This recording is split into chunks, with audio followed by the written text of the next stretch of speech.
Hello everyone, welcome to Sanmarga classes.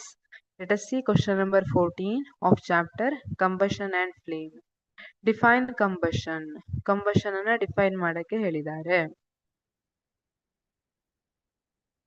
Chemical process in which a substance reacts with oxygen to give off heat is called combustion.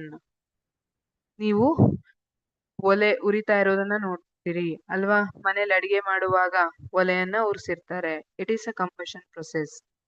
Chemical process in which a substance reacts with oxygen to give off heat is called combustion. Sometimes it may also give flame. ಕೆಲವೊಮ್ಮೆ flame ಅನ್ನು ಕೊಡುತ್ತೆ. ಯಾವಾಗ volatile substances ಇರುತ್ತಲ್ಲ ಆ ಟೈಮಲ್ಲಿ ಈ ರೀತಿ flames ಅನ್ನು ಕೊಡುತ್ತೆ. ಬಟ್ ಕೋಲಲ್ಲೆಲ್ಲ ಏನಾಗುತ್ತೆ, ವೋಲಟೈಲ್ ಮಟೀರಿಯಲ್ ಇರೋದಿಲ್ಲ, ಹಾಗಾಗಿ ಫ್ಲೇಮ್ ಅನ್ನ ಕೊಡೋದಿಲ್ಲ. ಸೊ ನಾವು usually heat to give off heat ಅಂತ ಮಾತ್ರ ಮೆನ್ಷನ್ ಮಾಡಿರ್ತೀವಿ. ಯಾವ ಕೆಮಿಕಲ್ ಪ್ರೊಸೆಸ್ ಆಕ್ಸಿಜನ್ ಜೊತೆ ರಿಯಾಕ್ಟ್ ಮಾಡಿ ಹೀಟ್ ಅನ್ನ ಪ್ರೊಡ್ಯೂಸ್ ಮಾಡ್ತದಲ್ಲ ಅದನ್ನ ಕಂಬಷನ್ ರಿಯಾಕ್ಷನ್ ಅಂತ ಕರಿತೀವಿ. ಎಕ್ಸಾಂಪಲ್ಸ್ ಅನ್ನ ಕೊಡ್ಬೋದಾ? ಯಾವ್ದಾದ್ರು ಎಕ್ಸಾಂಪಲ್ ಕಂಬಷನ್ ರಿಯಾಕ್ಷನ್ಗೆ? ಕಟ್ಟಿಗೆಗೆ ಬೆಂಕಿ ಹಚ್ಚೋದು ಅಲ್ವಾ? ಕಟ್ಟಿಗೆ ಉರಿತಿರುತ್ತಲ್ಲ, ಇಟ್ ಈಸ್ ಆಲ್ಸೋ ಕಂಬಷನ್.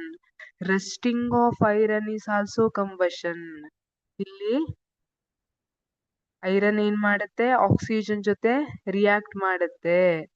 ಇದು ಎಕ್ಸೋಥರ್ಮಿಕ್ ರಿಯಾಕ್ಷನ್ ಇರುತ್ತೆ, ಬಟ್ ಅಲ್ಲಿ ಫ್ಲೇಮ್ ಎಲ್ಲ ಆಗೋದಿಲ್ಲ.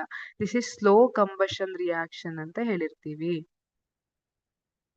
ಸೊ ಇಲ್ಲಿ chemical process in which a substance reacts with oxygen to give off heat is called combustion. Define ಅಂತ ಕೇಳಿದಾಗ ಇಷ್ಟು ಬರೆದ್ರೆ ಸಾಕು. Thank you.